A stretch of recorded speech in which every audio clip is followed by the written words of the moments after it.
I'd like you to meet Paul and Elaine. Hi. Paul and Elaine, how long have you been married? We have been married 60 years last October. 60 years Yes. last October. Big years. Big years. The first 5 were better than the last 55. Oh, they were? You think so, do you? Well, you obviously must be doing something correctly. Your place is beautiful, you have a wonderful home, and I sure enjoy you as friends. And I'm curious, can you kind of help us out and let us know what is it that helps you stay together? Well, I think the most important thing is to separate the good from the bad and forget about pick and pick, because that never gets you any place. And after a while you seem to resent it.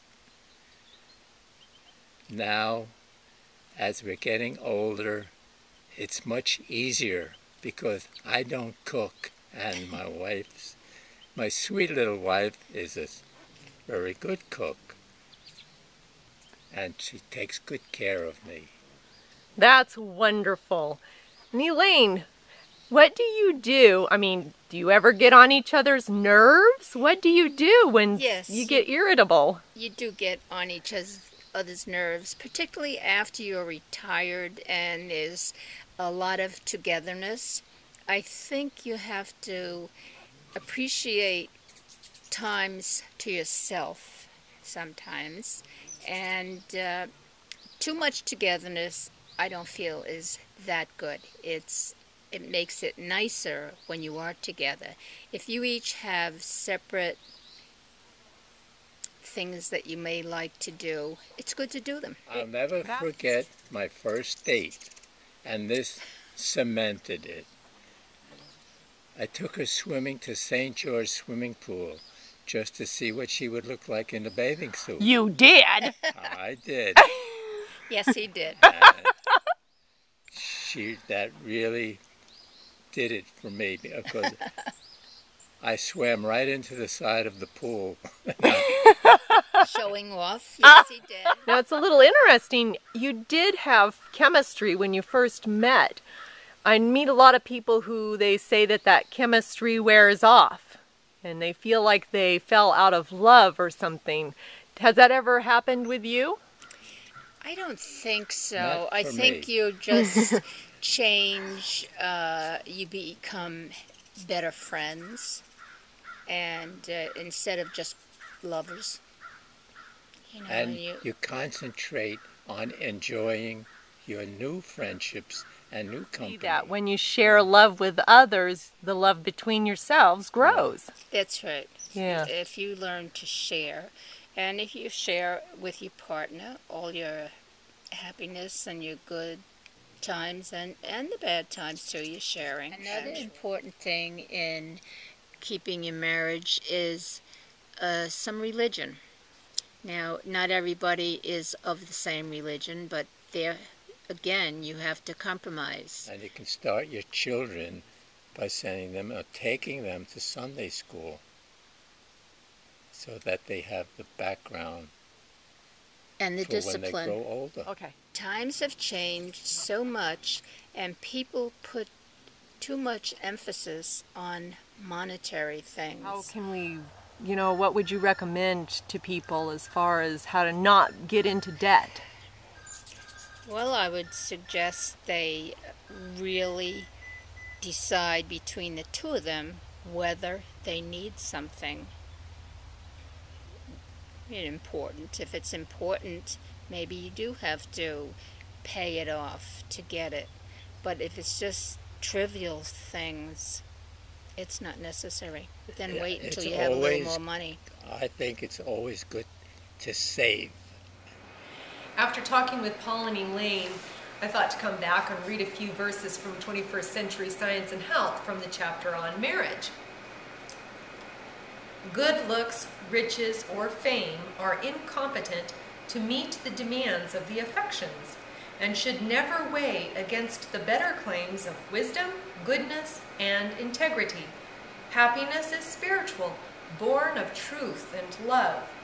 Happiness is unselfish, therefore it cannot exist alone, but requires all humankind to share it. It is most helpful to educate children so as to form habits of obedience to the moral and spiritual law. While thankful for a happy marriage or relationship, do pay attention, because unless human joys are established on divine joy, they will be short-lived. If you are in the middle of an unhappy relationship, it is well to hope, pray, and wait patiently on divine wisdom to guide your next step. I sort of like that sentence because we all have different human experiences. Some of us don't stay married for 60 years. And now I'd like to introduce you to my friend, Liz. Before we go, I'll just sort of warn you, Liz has a colorful language. She's not afraid to say what she speaks, but looking past that is really easy. She is the most beautiful person. She's been divorced now for a couple of years, and so let's just go and see what she has to say. I can be a touchy, because I'm a touchy person. Right. I can do that, and I'm not going any. He was telling me his. This can't be recorded. Yeah, this is good. You bitch! I know. I don't put that on. So, anyway, I'm a touchy person, and it's okay to touch and massage the feet, but he was saying things. It's okay to say how you feel attracted to someone. He was saying a lot of things like that, and I'm like, I feel attracted to you too, but there's no way. I know already that I don't want to do this until I... She means sex. She didn't want to say that on the video, but she's realizing not to rush into sex when she's starting a relationship. He was saying things. It's okay to say how you feel attracted to someone. He was saying a lot of things like that, and I'm like, I feel attracted to you too, but there's no way. I know already that I don't want to do this until I didn't say until I've known you for 3 years, but it's true. I feel like that. I feel like, because he even said, I don't know if this is just an attraction thing, or I said, neither do I. Right. And it takes time to figure that out. Yeah, it does. And, taking on a responsibility of a relationship is like this huge, what I realize, it's like this huge undertaking of someone else's whole life, and maybe not undertaking their life, but you're undertaking a lot when you're the responsibility of a relationship, goals. especially when they have kids. And I was saying, I was talking to my therapist about, like, when we get into spirituality, Eric and I, he says, well, since he doesn't believe in God, he said, well, it's not our issue. This doesn't have to be our issue. And my therapist says, but it could be your issue. Right. And I said, oh shit, yeah, it is my issue. Right. This is my issue. Like, maybe I need someone to support me that way. What are we talking about? What do we have to talk about? So, on one hand, I feel strange about talking about relationships because it's the other person you're talking about too. But it is your side, and it's good to express it. Yet, you don't want to somehow do something bad towards the other person by... I have to find a balance in there for myself. We all do. Yes. Are you a religious person? Am I a religious person? Now what is the definition of religion?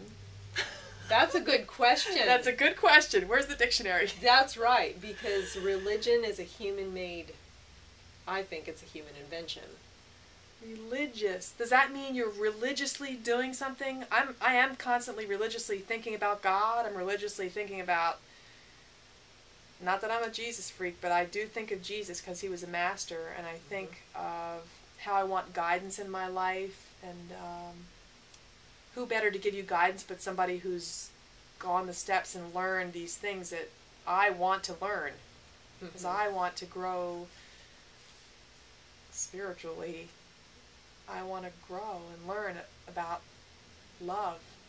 I just want to forward myself in that goodness and whatever it is, the universal flow of energy. I want to learn and grow in that. And I think that to do that, you have to go look to the people in anything who have done it before.